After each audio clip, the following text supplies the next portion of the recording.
Si l'on devait ériger une statue de l'incompétence maquillée en autorité, Ursula von der Leyen trônerait au sommet. À la tête de la Commission européenne, elle orchestre avec une finesse glaçante le grand théâtre démocratique, offrant au public un spectacle parfaitement truqué. Les maîtres du jeu prétendent défendre la volonté populaire, tout en nous forçant à suivre des règles qu'ils changent à leur convenance. Et ce qui est tragiquement fascinant, c'est que nombre de citoyens y participent volontiers, bercés par des promesses creuses et charmés par des discours anesthésiants. Puis survient ce moment rare. Un élu français qui, face caméra, interpelle frontalement Mme von der Leyen. Pas de détour, pas de filtre. Le clash fait l'effet d'un séisme, mettant à nu les lézardes béantes dans l'édifice européen que Bruxelles s'évertue à maquiller depuis des décennies. Quand enfin quelqu'un ose verbaliser haut et fort ce que des foules entières n'osent qu'à peine penser tout bas, ce malaise profond sur l'origine du pouvoir, ce flou calculé sur sa légitimité, le vernis craque. Le château institutionnel tremble, prêt à s'écrouler sous le poids de ses illusions. Qu'on ne s'y trompe pas. Ce n'était pas une simple altercation oubliable dans un hémicycle quelconque. Ce fut un véritable choc tectonique, le genre de moment qui fait vaciller les statues de bronze. Pour la première fois, la toute-puissante d'Europe n'avait plus l'aura d'intouchabilité. Son vernis d'invincibilité s'écaillait sous le regard ébahi de toute la planète. Il n'existe aucun bulletin de vote, aucune urne, aucun scrutin qui ait porté Ursula von der Leyen au sommet. 0 suffrage. Et pourtant, elle règne comme une impératrice de l'ombre, imposant à des millions d'Européens des décisions qui bouleversent leur quotidien, parfois même leur avenir. Des décisions qui rongent lentement mais sûrement les piliers de nos sociétés. Et elle n'a pas commencé timidement. Elle a visé là où ça fait le plus mal, là où le système tremble, au cœur même du mensonge institutionnalisé. Sur la scène, l'Union européenne se grime en démocratie. Décor clinquant, urne symbolique, promesses pleines de vertu. Elle parle comme une démocratie, elle se vend comme telle, elle s'habille de ses mots. Mais celle qui tire les ficelles depuis les coulisses n'a reçu l'aval d'aucun citoyen. Pas un seul Européen n'a apposé sa signature sur le mandat d'Ursula. C'est ce point précis qu'elle a tranché avec une exactitude chirurgicale. L'imposture démocratique. Aucune élection valable, ni directe, ni même indirecte, ne l'a jamais validée. Et pourtant, on exige des citoyens qu'ils avalent sans broncher chaque directive asphyxiante, chaque loi imposée comme une vérité révélée, chaque règlement tranché d'en haut, comme s'il s'agissait de commandements gravés dans le marbre divin. Qu'on ne s'y méprenne pas. Aujourd'hui, dire tout haut ce que d'autres pensent tout bas revient à marcher sur un fil tendu au-dessus d'un gouffre. Les chaînes ne sont plus visibles, mais elles en serrent plus fort que jamais. Et c'est précisément cette oppression déguisée qui fait monter la rage dans les esprits. Les premiers à encaisser les coups? Les citoyens lambda. Ceux qui voient leur facture exploser, leur terre familiale disparaître, leur ville changer de visage, pendant que l'immigration monte en flèche et que leurs rues deviennent méconnaissables. Et pendant ce temps, au sommet d'un piédestal inaccessible, trône une dirigeante hors d'atteinte, évoluant dans un univers où aucune voix populaire n'a jamais eu droit de citer. Appelez ça un mécanisme technocratique ou un rituel administratif, si cela vous rassure, mais dans les yeux d'innombrables citoyens exaspérés, cela ressemble à une confiscation du pouvoir, imposée d'en haut, sans ancrage démocratique. Ce qu'elle a démonté, ce n'est pas seulement l'arbitraire des décisions signées Ursula, c'est l'édifice entier, cette pyramide inversée où le sommet s'arroge tous les droits et ne répond jamais à la base. Il suffit de secouer les fondations avec assez de conviction et de logique pour que tout l'édifice, si solide en apparence, commence à chanceler. Ce vernis d'autorité craque et la charpente institutionnelle révèle enfin ses failles béantes. Et c'est bien là que réside l'horreur tranquille de notre époque. La tyrannie d'aujourd'hui n'a plus besoin de bottes militaires ni de drapeaux rouges. Elle se glisse en silence, polie, précise, redoutablement efficace. Elle n'a pas tourné autour du pot. Elle a frappé droit au cœur. Elle a osé nommer l'impensable. Une dictature en costume 3 pièces, déguisée en projet européen. Et à la surprise générale, les gens ont hoché la tête, plus vite que prévu. Une marée d'approbation a inondé les réseaux sociaux, discussions de rue et même les sondages. Pas besoin de goulag ni de barbelés pour contrôler les masses aujourd'hui. Ce pouvoir-là avance masqué, armé d'algorithmes, de textes de loi labyrinthiques et de narratifs médiatiques parfaitement huilés. Les régimes d'antan frappaient la porte au milieu de la nuit. Celui-ci sourit, parle doucement, répète ses slogans jusqu'à ce que l'on les confonde avec des vérités. La censure d'aujourd'hui porte une cravate. Le poing est toujours là. Mais il est enveloppé d'un gant de velours si doux qu'on en oublierait presque qu'il frappe. Une brutalité présentée comme une caresse civilisée. Prenons un exemple qui fait mal, le fameux Green Deal. Vendu comme visionnaire, il enchaîne en réalité notre économie à des exigences absurdes. Et derrière tout ça, il y a elle. Toujours elle. Et c'est là que son discours a percuté si fort, car ce qu'elle dénonçait, chacun le vit à sa façon, chaque jour, sans qu'on ait besoin de lui expliquer. Aujourd'hui, on ne fait plus taire les voix dissidentes à coups de chenilles de chars sur l'asphalte. On les étouffe avec des étiquettes empoisonnées. Complotistes, dangereux pour la République, diffuseurs de fake news ou encore ennemis de la démocratie. Plus besoin de barreaux. On vous efface en ligne, on vous isole dans votre carrière, on vous noie dans un océan de paperasse administrative, jusqu'à ce que vous n'existiez plus dans l'espace public. Et quand elle a articulé tout cela, sans trembler, dans un discours aussi net qu'un scalpel, elle a arraché le rideau. Elle a montré un régime qui punit non pas avec fracas, mais avec constance, discrétion et froideur calculée. Ici, on ne dit jamais les choses telles qu'elles sont. On parfume la répression. On polit les chaînes. Chaque mot devient une arme, chaque terme est vidé de son sens, puis reprogrammé.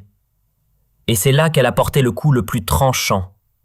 Dénoncer que l'UE ne se contente pas de mal gouverner. Elle falsifie le langage lui-même pour que les erreurs paraissent nécessaires. Elle l'a dit sans détour. À Bruxelles, les mots sont retournés comme des gants. On baptise la guerre paix, la censure devient protection du vivre ensemble et la chasse aux opposants se nomme sauvegarde de la démocratie fragile. Ce n'est pas une théorie fumeuse si elle fait écho à ce que tout le monde observe déjà. À chaque fois qu'un chaos surgit, un nouveau slogan positif surgit avec lui. Et chaque atteinte à nos libertés est joliment enrubannée d'un prétexte altruiste. Un fiasco politique? Pas de panique. On le repaît avec des mots nobles. On le sacralise. Résultat, contester devient presque un blasphème.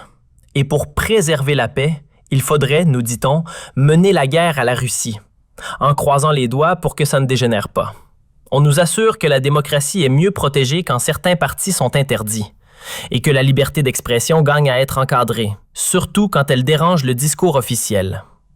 C'est à cet instant que la tension est montée d'un cran. Ce qu'elle a dénoncé? L'UE utilise les mots non pas pour informer, mais pour endormir. Pas un outil de vérité, un instrument de manipulation collective. L'objectif n'est pas la clarté, mais l'aseptisation. Les vérités trop rugueuses sont ensevelies sous un vocabulaire plus doux, plus neutre, plus digeste. Mais dehors, dans le monde réel, les jolis termes ne paient pas les factures. Ce que les citoyens subissent, c'est l'envers du décor. Explosion des coûts, tensions qui grondent, insécurité économique permanente. Quand elle a qualifié l'Union européenne de régime orwellien, ce n'était pas un effet de style. Elle visait la mécanique profonde, le contrôle des mots pour dominer les esprits. Car si vous dictez le langage, vous verrouillez le débat. Et si le débat est sous clé, les esprits suivent. C'est précisément ce qui a rendu cette attaque si percutante. Elle a dévoilé ce que Bruxelles redoute plus que tout. L'abîme béant entre leur discours sophistiqué et la réalité brute que vivent les gens. Comme dans 1984, là où liberté signifie soumission et vérité se font dans l'oubli. Puis elle a braqué les projecteurs sur une cible bien définie. Ursula von der Leyen. Fini les politesses, plus de filtres. Elle a arraché le masque, retiré chaque couche de langage codé. Et ce qu'elle a dit, des millions le hurlent déjà, mais en silence, chez eux. Elle a donné un visage à un système jusque-là désincarné. Plus qu'une présidente, un symbole. un totem d'élitisme coupé du réel. En une phrase bien placée, elle a personnifié toute la machine opaque européenne dans un seul corps, celui d'Ursula. Et c'est pour ça que l'instant est devenu viral. Car en désignant Ursula, elle a incarné l'impensable, que le pouvoir a un visage et qu'il n'est plus sacré. Elle a fait d'un appareil bureaucratique froid une personne cible. Car tant que vous parlez de Bruxelles, tout reste flou. Mais dès que vous nommez Ursula, la discussion change de registre. Elle devient charnelle, émotionnelle. Les lois prennent un nom, les injustices un auteur, et la colère un destinataire. Et c'est là qu'elle a appuyé, droit sur la plaie béante. Ursula n'est pas un nom perdu dans une liste d'élus.